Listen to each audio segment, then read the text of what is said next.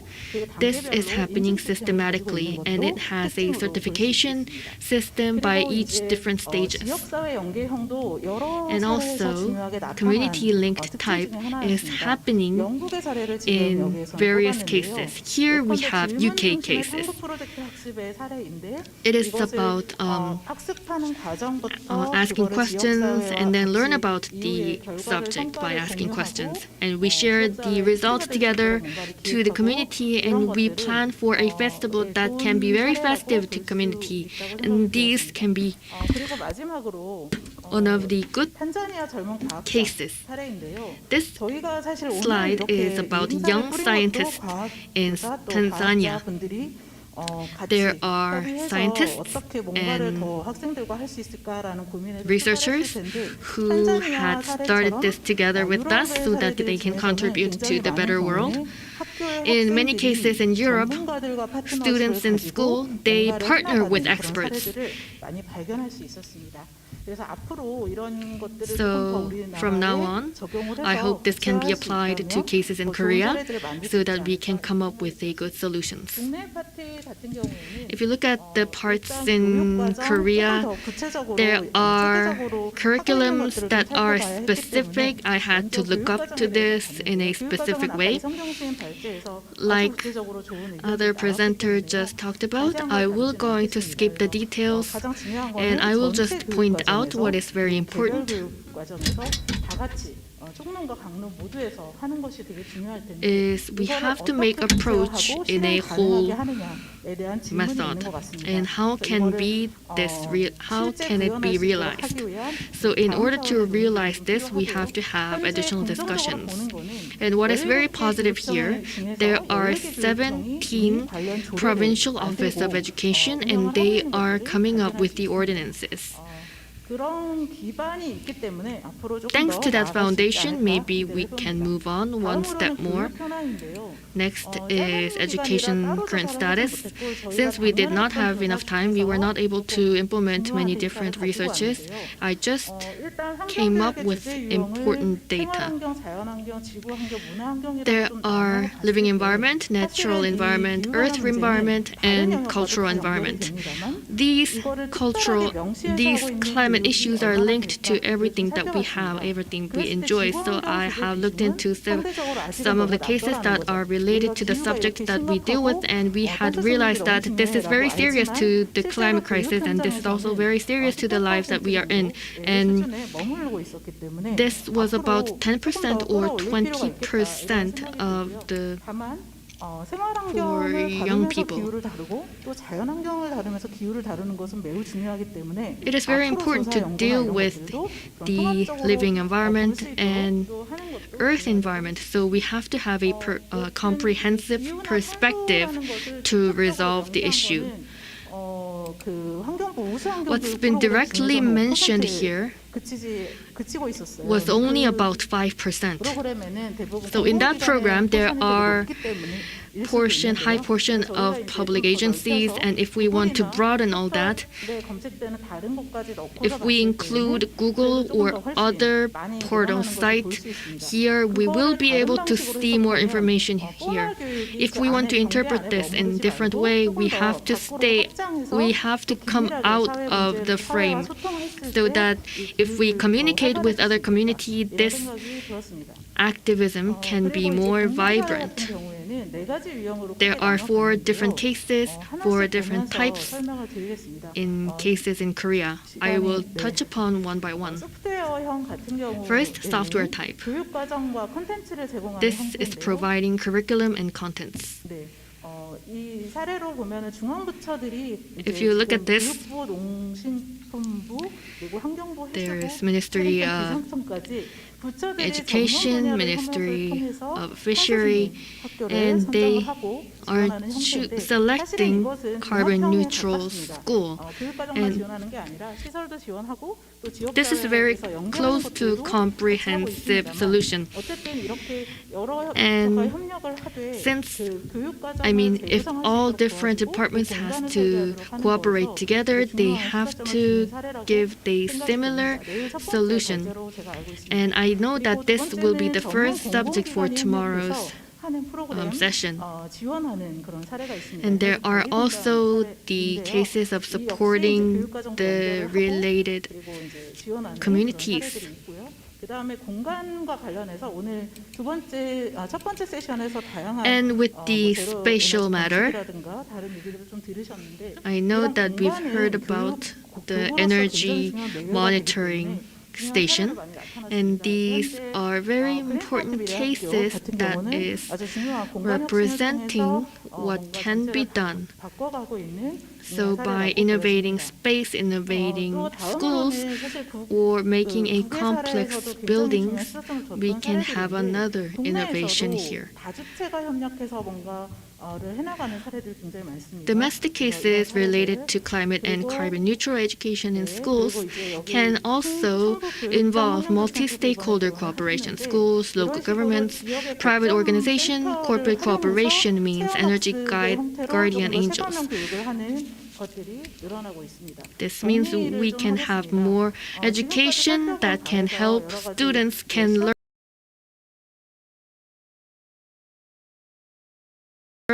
through experiencing. Let me briefly outline what's been told today. So what can be done at school? We can think about 4 different things. First, curriculum composition.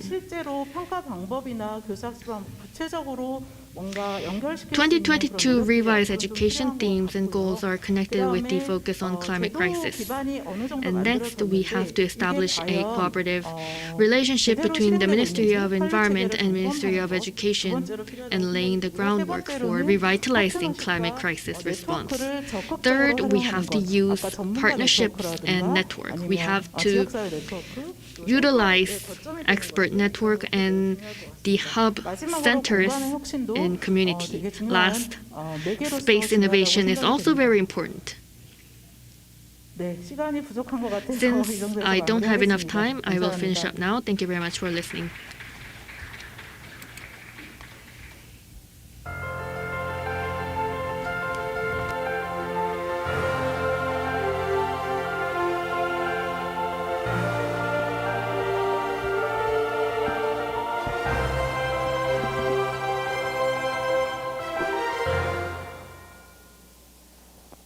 세션 2의 모든 순서가 이제 마무리가 되었습니다. All presentations of session 2 have finished. Last but not least, we have comprehensive discussion. Before we move on to the discussion, let me briefly tell you what's waiting for us tomorrow. Tomorrow there will be session 3, Action to Achieve Carbon Neutral Schools. Session 4, Climate Crisis Education Workshop. And talk concert carbon neutral starts from schools. We would like to ask you for your active participation. Now, I will hand over the microphone to Professor Kim Bum-jun from Songyungwan University, who will be the moderator of comprehensive discussion. And panelists and presenters who participated session 1 and session 2 will be joining this comprehensive discussion. So those of you who had given us a good words about climate change, please come up to the stage.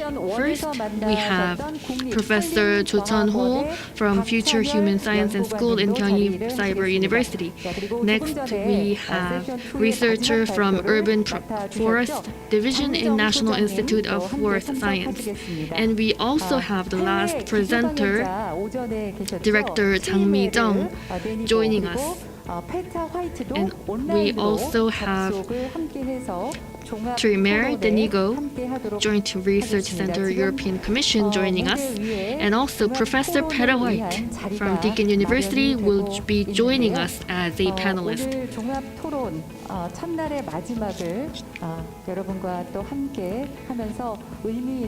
I hope we can have a fruitful discussion before finishing today's conference. Panelists, professors who had given a good speech and presentation today, please prepare yourself. 맡으실 우리 김범준 교수님을 Professor 무대로 모시면서 Kim Bum-jun, 저는 please come to the 자리를 stage. 넘겨드리도록 하겠습니다. 자, 자리가 마련이 되어 있거든요. Please come up to the stage. 무대로 이동하셔도 좋을 것 같습니다. 네, You can come up to the 자, stage. 오늘 이 시간을 통해서 생활 속에서 우리가 함께 Through 지켜나가야 today's 할 conference, 많은 실천 과제들을 I have realized what should be done in our daily lives. 되었던 것 같습니다. 학교 탄소 중립 실현을 위한 한마당 국제 컨퍼런스 International Conference on Carbon Neutrality in Schools. 학교에서부터 시작하니까 이것이 가정으로 그리고 This 사회로 starts from school, 나라로 and this 전직으로 will be 함께하면서 spread 변화를 to 이끌어갈 수 family 있으리라 and 믿습니다. corporates. I hope we can make a change here. 어서 오십시오. 종합 토론장에 Welcome, 지금 all of you. 입장을 하셨어요. 경희 사이버대학 조천호 교수님, 그리고 Professor 조천호 from 국립산림과학원 박찬열 Gyeonggi 연구관님, Cyber University, 그리고 researcher 장미정 Park 소장님, Chanyeol from Urban Forest 그리고 Division 해외 in 기조 National 강연자 Institute of Forest 트리메르 Science. 데니고와 And we also have 네, 온라인으로 Director 접속했습니다. Jang Mi-jung from Environmental Education for All Research Institutes. And we also have online participants 오늘 이 Trimer 시간, Denigo 그리고 and 내일까지 Piera 펼쳐지는 White. 학교 탄소 중립 실현을 위한 한마당 여러분과 많은 분들이 2022 International Conference on 공유할 수 있는 Carbon 시간을 Neutrality in 좀 Schools. I 가지면 hope 좋겠습니다. we can 오늘 have a 온라인으로 sharing 접속하신 분도 time 계시고, 현장에서 together in 함께 panel 하고 계신 discussion. 분들도 There are 계신데요. panelists 이 시간들을 많은 분들과 함께 공유하고 via online, 또 홍보해 and I 주셔서 hope 이 you can 시간들이 share 더욱 의미 what you 있게 have during 머물 수 있도록 discussion, 해주시면 and please let 감사하겠습니다. everybody else to know 자, about 이제 this discussion 종합 토론 afterwards. 준비가 거의 다 됐는데요. It seems you're all 자장을 prepared, 맡으신 김범준 so 교수님께 자리를 I will 넘겨드리면서 hand over my 인사드리도록 microphone to 하겠습니다. Professor Kim Bum-jun. 장훈영이었습니다. Thank you very much 감사합니다. for listening. 예, 안녕하세요. 오늘 Good afternoon, everyone. 첫 번째 그 컨퍼런스 날 On the first day of this conference, I'm Kim Bum-jun, who is going to chair this discussion session. For about 35 to 40 minutes, the panel discussion will take place. My plan is, for those who are attending here today, they're going to give us summary of their presentation. You can also summarize your presentation, or you can give your comment or impression of others' presentations. So for about 2 to 3 minutes, we're going to listen from each speaker, and we're going to also listen policy proposals on today's theme. For policy proposal, and for those who have a question, you can have 1 or 2 minutes. After their summary speech, if we have more time, we could have Q&As as well. And if time allows, then for those who are attending here, we will give you a chance to ask your questions. Then who will start? Who wants to start first? First of all, let's hear from the order of the keynote speech. Please start, Professor Cho.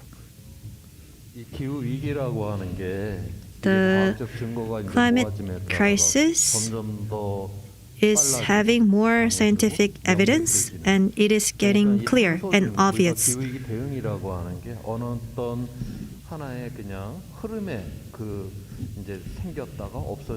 It is not a phenomenon which is temporary, but it will become much more visible in our daily life. And climate crisis is not an agenda made by our country, it is a global agenda. So changing it, or we cannot break down the standards, but since its crisis is getting bigger, there is a pressure, international pressure that we receive on this theme. So in this such crisis, if we just follow the global level, then it will be very challenging for us, because we have made growth based on the fossil fuel economy. So instead of fossil fuel civilization, we are living in the era where new type of civilization we need to make. And we are at the front line on that new move. And in order to achieve this goal more actively and easily, and I think today's conference could be an opportunity for us to achieve that goal. We need to respond to such crisis, and we have discussed a lot of topics, but in addition to our presentations,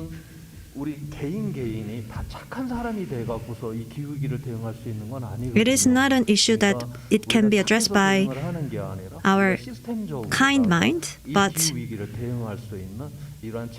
we need to establish a system to tackle climate crisis. It requires social transformation.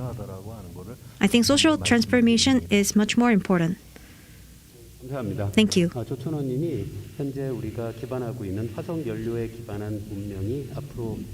He mentioned about our fossil fuel-based civilization, and we need to transform it into a new civilization, and that approach is really important. And next is Trimeru Demigo. We are going to hear from him.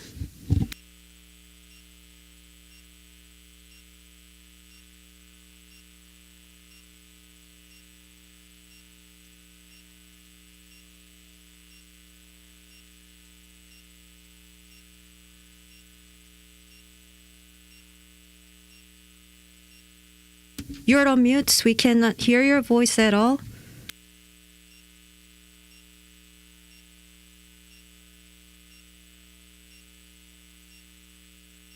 Change, as it has been said just before, and changing trajectory and fostering innovation through society depends on the emergence and spread of forms of innovation that can trigger new ways of thinking and living. And system innovation requires contribution from diverse policy areas, among which education. One could say that the transition starts at school, really. So there are many interesting initiatives that already exist. It was very interesting to hear about a few today. They happen in various places around the world. They are in different stages of maturity. They have different scale and impact. Most, by the way, rely on conviction, on awareness of their creators and participants, a very strong personal engagement of the teachers, or in the best cases of the whole schools, so that they exist and they are deployed concretely in the classrooms. So there is progress, in particular recently, as the awareness is growing fast. But the problem is that progress is not yet systemic. We can't only rely on these initiatives and wait or hope for their dissemination to the full education system so that no one is left behind.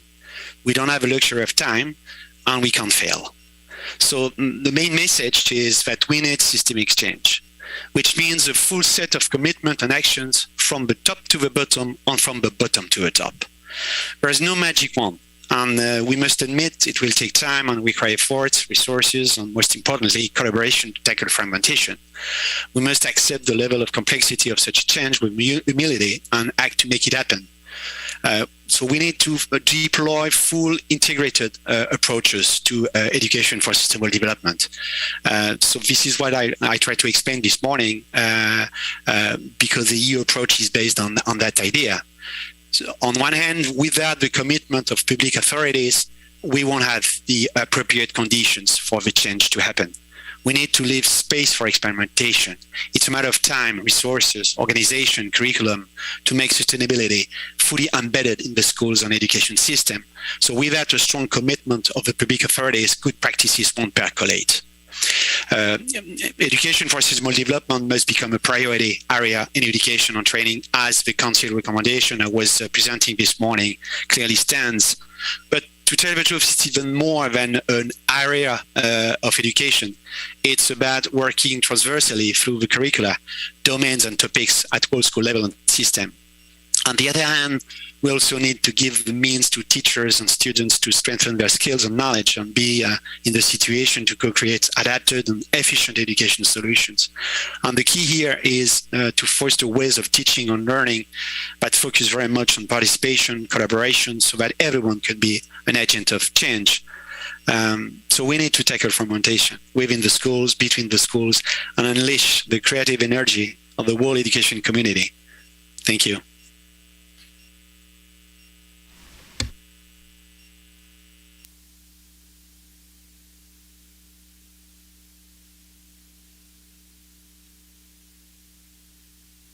버튼 누르고.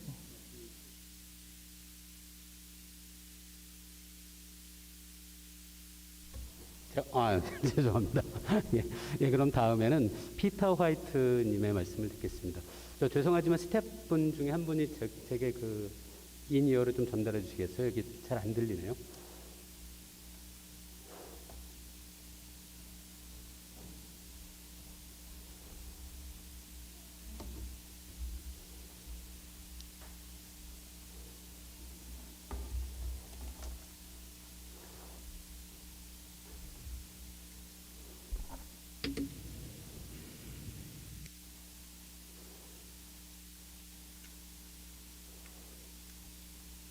Hello. Yes, I didn't really hear that, but I suspect that was my introduction, was it?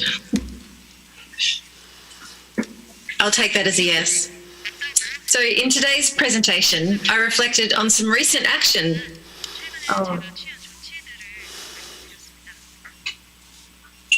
Some recent action that I've taken with colleagues for the OECD, the Organization for Economic Cooperation and Development, crafting in a focus in the science framework for the 2025 PISA, or Programme for International Student Assessment, that reflects our current crisis and context for our future 15-year-olds. With colleagues Martha Munro from the University of Florida, Chris Eames from the University of Waikato, Nicole Ardwin from Stanford University, and myself, we developed the concept of agency in the Anthropocene and designed 3 competencies that 15-year-old students might exhibit in these tricky times and with uncertain futures.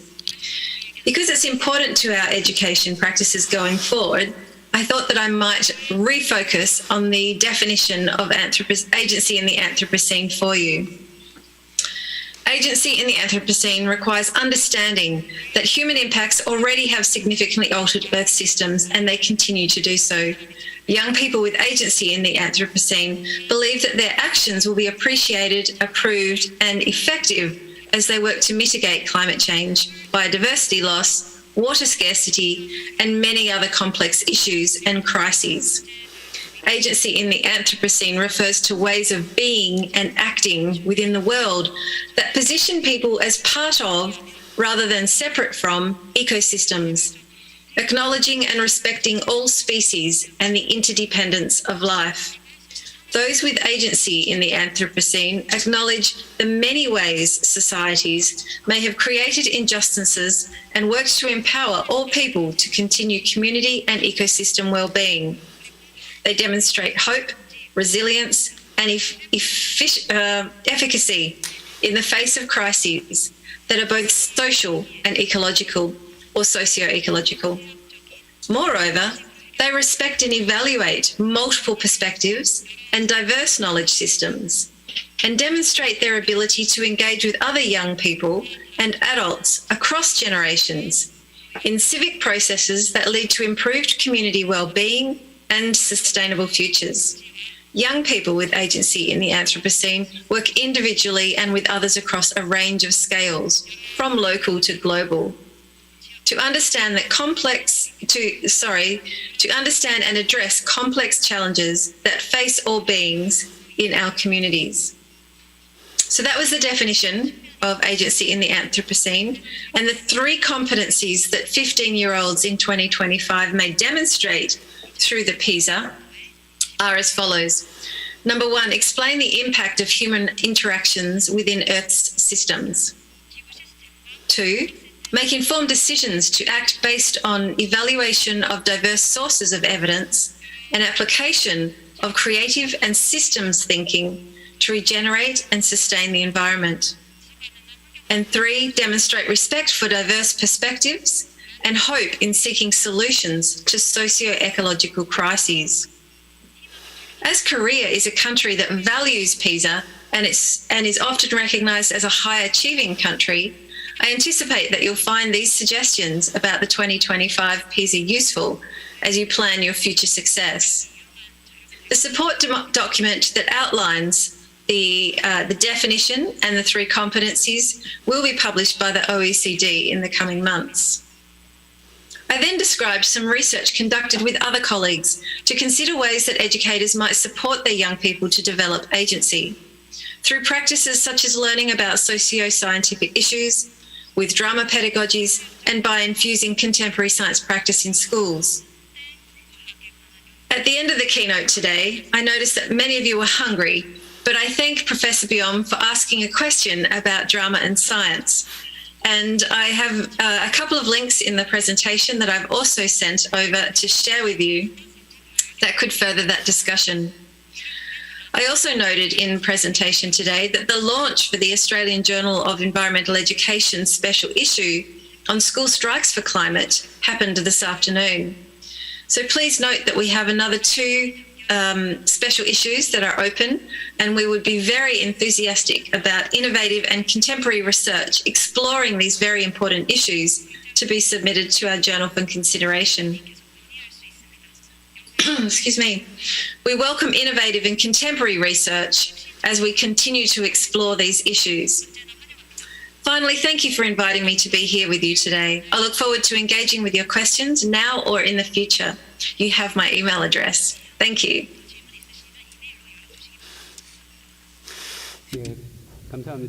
Thank you for your remarks.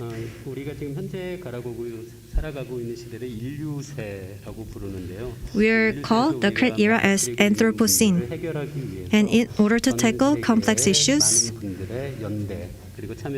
the collaboration and commitment of all generations from all countries are required, and particularly pedagogical efforts from youth is also required. Next is researcher Park. Hello.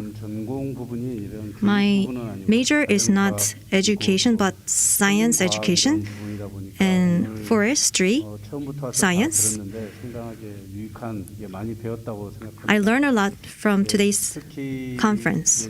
먼저 보면은 저희 이제 그린 컴피턴스에 대해서 그 부분에 대해서 4개 I was really impressive about green competence of 4 areas. And for about EU cases, that was really meaningful for me. And for the Professor Peter White from Australia, science drama was also impressive to me. In order to be pedagogical, story should be there, and story can connect all ideas. I was also interested in the thesis about that science and drama, and it was really great for me to know this. If we talk about carbon neutrality, we mainly talk about the absorption of trees.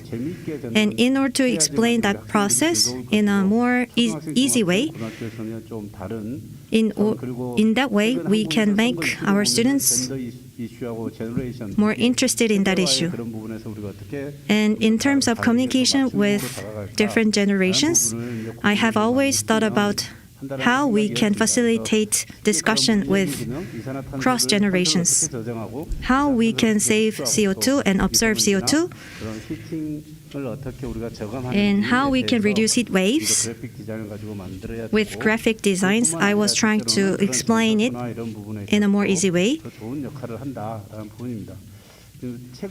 And lately, from Rachel Communication, I read about thesis. During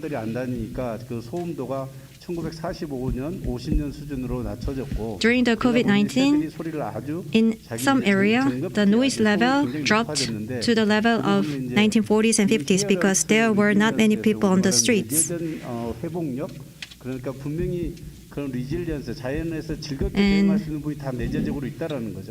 from that case, I thought about the resilience that nature has. The inherent nature of the nature, I think I learned the potential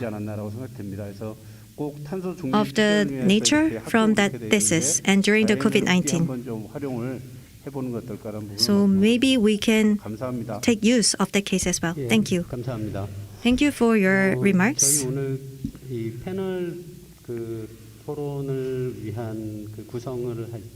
When we organized this panel discussion today,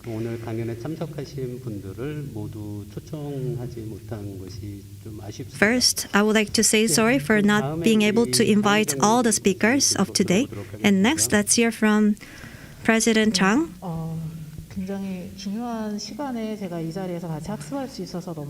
It's a great honor for me to be here. From the morning, we heard about transformation, great transformation, and study with youth, and many other cases. There were many implications for me, and I learned a lot. So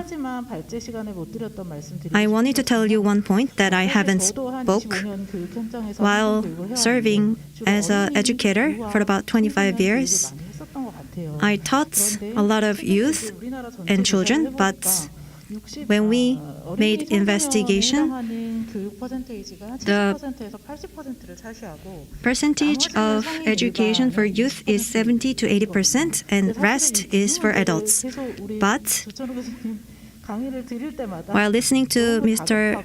Cho's lecture, I always feel the climate crisis is really urgent, and I feel quite sorry for students because we are only highlighting the importance of this theme to only students. So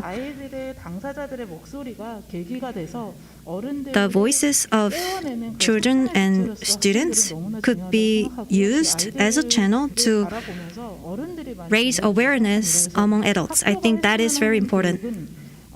So education at school should be focused on using the students' opinion as a medium to raise awareness throughout the community. And in order to do that, what kind of efforts should we make? I will think about it further. Thank you. So not only students, but also adults should feel the necessity of the environmental education for carbon neutrality. Thank you for your remarks. Next. Let's hear from Lee Sun-hee. There were many presenters. I just thought that it was a Q&A session, but I'm one of the members who have prepared this event from last December, so I would like to deliver my opinion, the overall impression on today's event. On my side, On the right side, there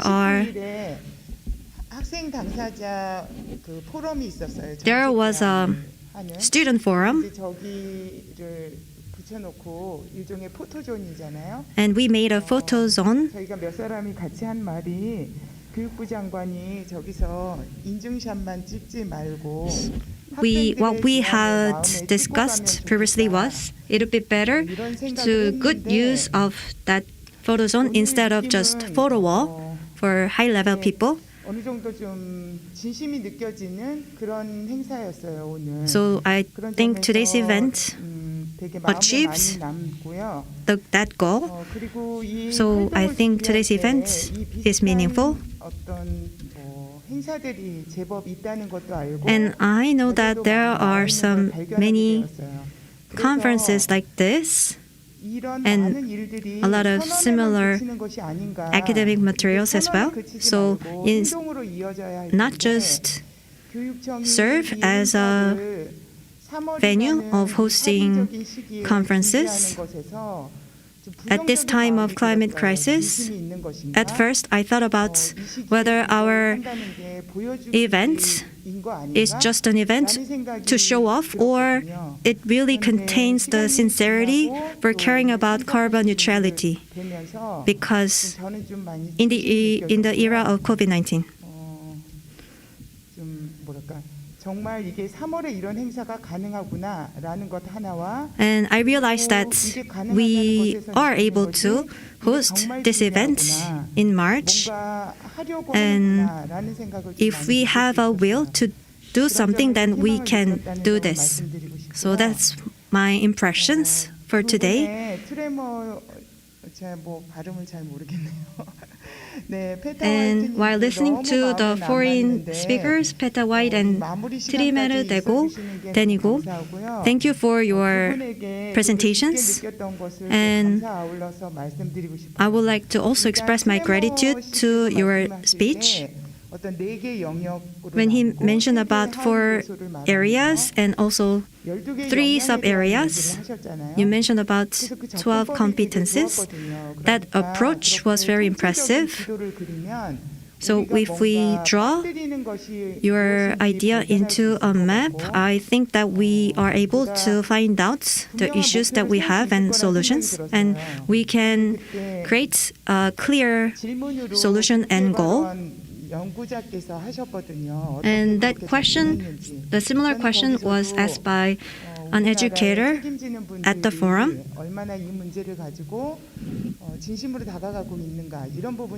So I was able to feel that the educator's sincere will to care about this issue.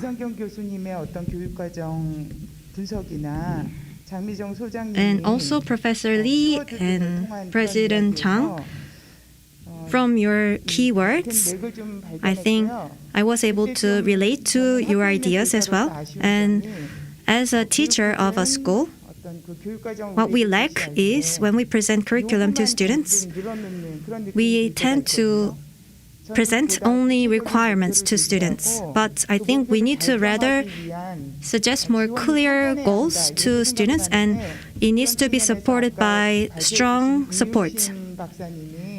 And in that perspective, Dr. Lee mentioned about inventory. And I think that in education, the clear quantifying effort is also needed in education in order to clarify which goal we need to achieve. And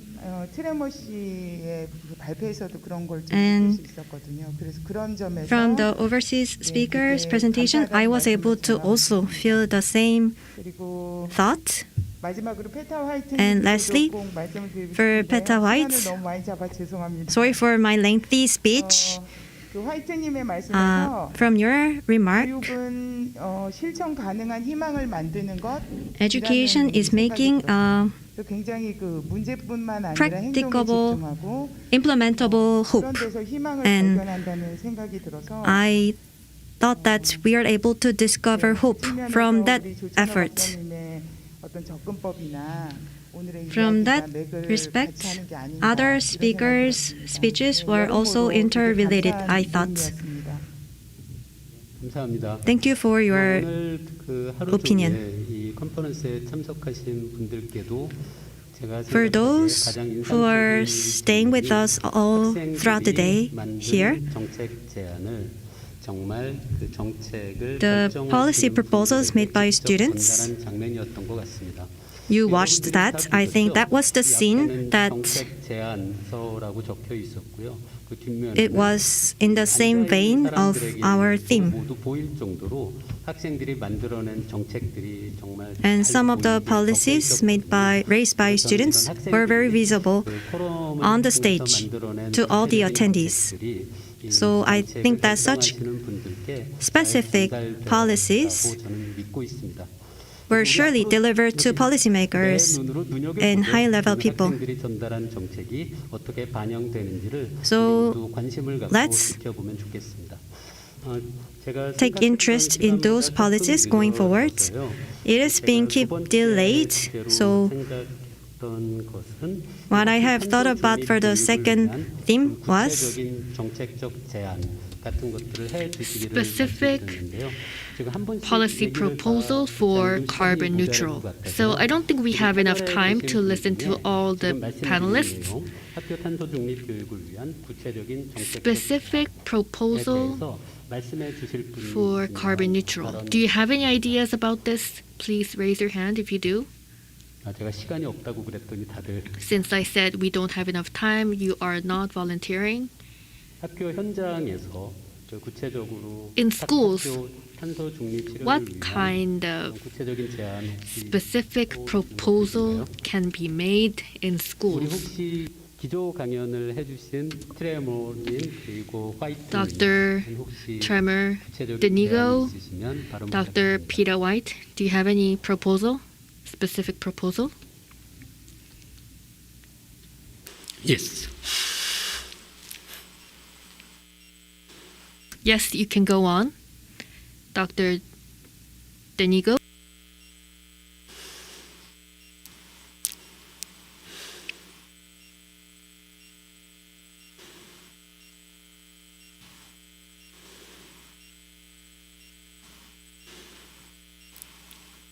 Okay, so okay, so something which is maybe I'm stating the obvious and something you all know, but I think we really have to favor a whole school approach.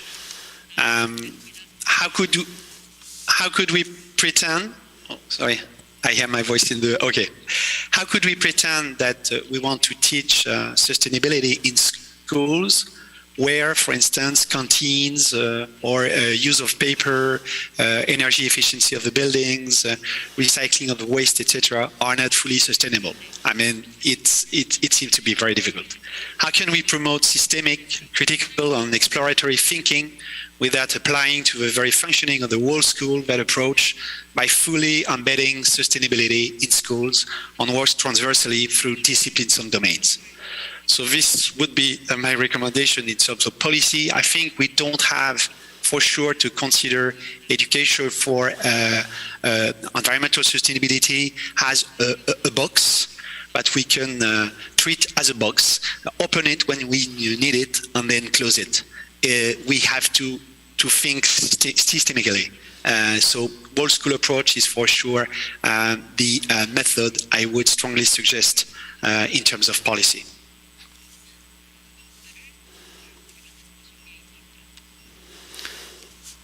예, 그 학교 현장에서 뭐 쓰레기 처리를 하거나 Yeah, how you deal with waste in school. We have to start from the specific details from school, like that. 피터 화이트님도 아까 손을 드셨던 걸로 기억하는데요. 예. Professor Peter White, you also raise your hand, so please go ahead.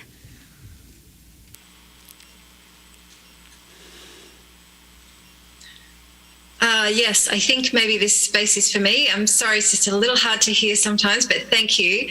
I'd really love to build on that idea of a whole school approach, but to push a little bit and perhaps suggest that there's an opportunity here to collaborate with our students, with those who are facing very uncertain futures in these really troubling times, managing our students' ideas about their future in a way that enable them to feel creative, to feel like they understand the implications of the science, the context of the environmental scenarios that the impacts that we're experiencing, and to understand the policy and potential ways forward.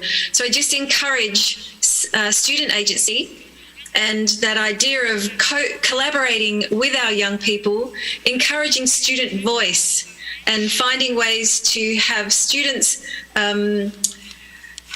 co-design the ways that they might go forward, the things that they might think about. And I appreciate that is possibly considered a very relevant part of whole school design. So I'm very encouraged by that, but perhaps as a special focus, if it's not a current practice that's familiar and comfortable, because of course maybe it's not comfortable and there will need to be support and professional learning and ideas about how to step forward into this space.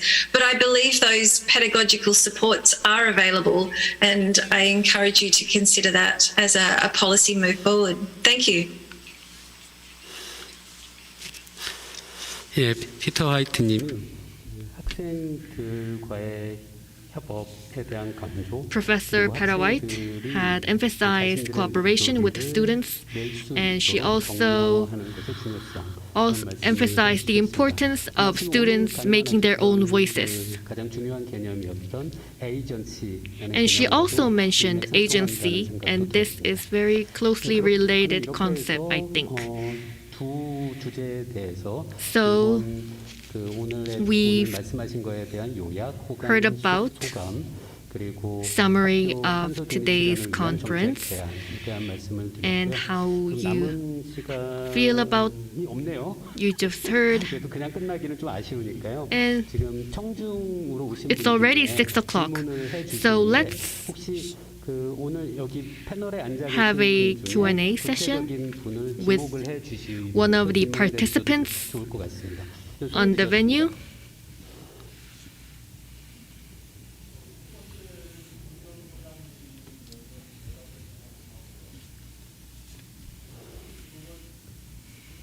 두 번째는 우리 독일 첫 번째 질문을 하나인데요. 대답하실 순서를 I have one question, and my question goes to Miss Zhang first, second, Professor Denigo, third, Professor White will answer my question, if you can. We desperately want change in schools, and if we see schools in different countries, can you score the schools in your country with the climate or environmental matter? And can you tell me the reason why you have scored like that?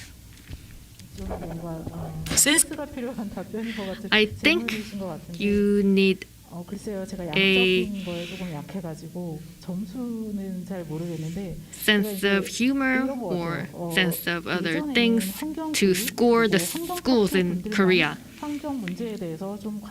So in the past, people who are related to environmental work were only interested with this issue, and now environment and climate crisis is everywhere. So people are more interested with this issue before. So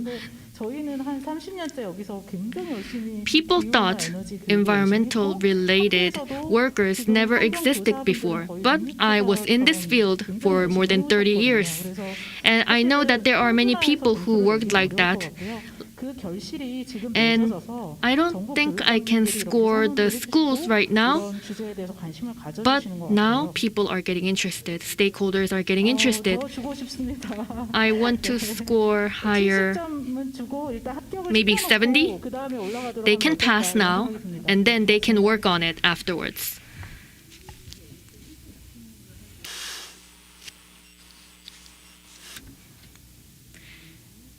Professor Denigo, Do you want to answer?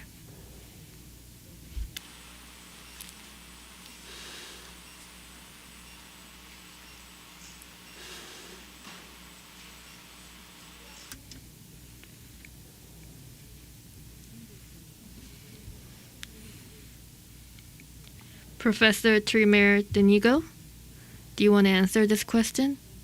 How would you score the schools in your country with the matter of environment?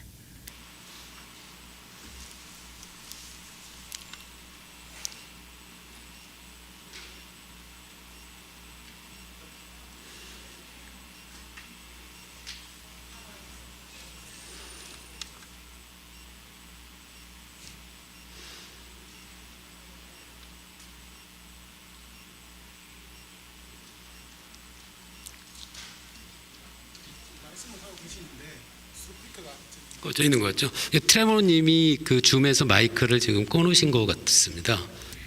Professor Denigo, I think you're on mute. Professor Denigo can't activate his microphone. I wonder, could that be worked out? And perhaps I could give my response and then hand over to you next. And thank you for that question. It's a really interesting question. And while I'm probably not going to give you the answer that you want, I do have a couple of things that I'd really like to say. One of them is that we've conducted an analysis of curriculum across 6 countries recently, and we're just in the process of having this work published. We presented it at the World Environmental Ed Congress earlier this week, last week actually, time flies. And in fact, in that analysis, it became very clear that in many countries, teachers are quite restricted by the curriculum that is mandated for them to attend to. So again, perhaps this is matched with your request for policy consideration. It's important that curriculum are revised urgently, and that revision encompasses an interdisciplinary connection or attention to climate change. Not only our climate crisis, but there are so many other crises we need to attend to. Biodiversity would be right up there as incredibly important. I'm sure you would agree. So firstly, curriculum change is imperative. And then alongside that, of course, our teachers need support to be able to make the change to attend to new curriculum. And so resources of time, money, support, professional learning and materials provided to teachers will facilitate them to make the changes that you would like to see in the learning of your young people, and therefore hopefully improve futures for all. In terms of scoring schools, I think schools in Australia are similarly impacted by the lack of curriculum support.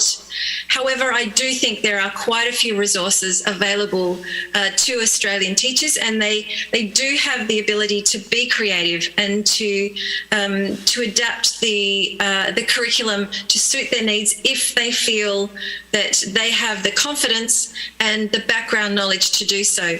So even in Australia, we need reform at the curriculum level, and we need support support provided to our teachers to enable them to work with their young people, with their students, to generate the kind of change we all need for our futures. I hope that answers your question, and over to my colleague. Thank you. 예, 피터 화이트님이 학교 교과 과정의 중요성에 대한 강조 말씀을 해주셨는데요. Dr. White had emphasized the importance of curriculum.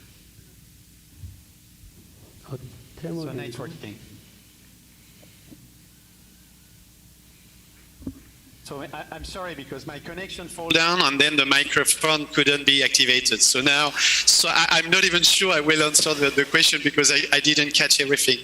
I would like just to say that I fully agree with what Peter White has just said, and that was exactly my personal contribution, saying that we need, by definition, to have a top-down and bottom-up approach at the same time. If we don't change the curricula, it will be almost impossible for teachers to make things happen. I can share with you a lot of exchanges we had with many teachers across Europe from different countries. And the sad reality is that most of the teachers that are doing very interesting projects that are really transdisciplinary, focusing on transdisciplinarity, etc., are working on their free time, because they don't even have the possibility to deploy their project within their normal professional time. So it's an issue.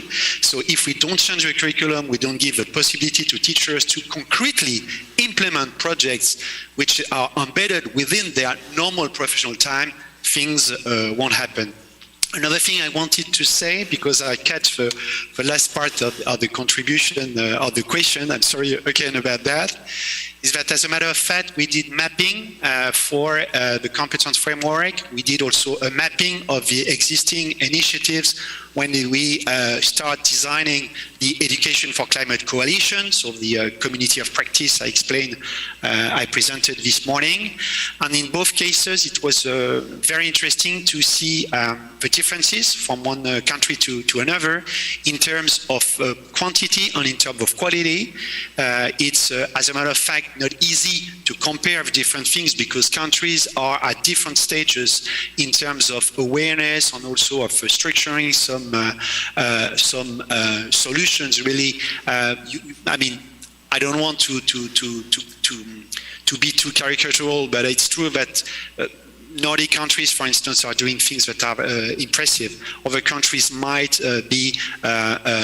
need still a bit of time to structure more concretely some solutions at a country level.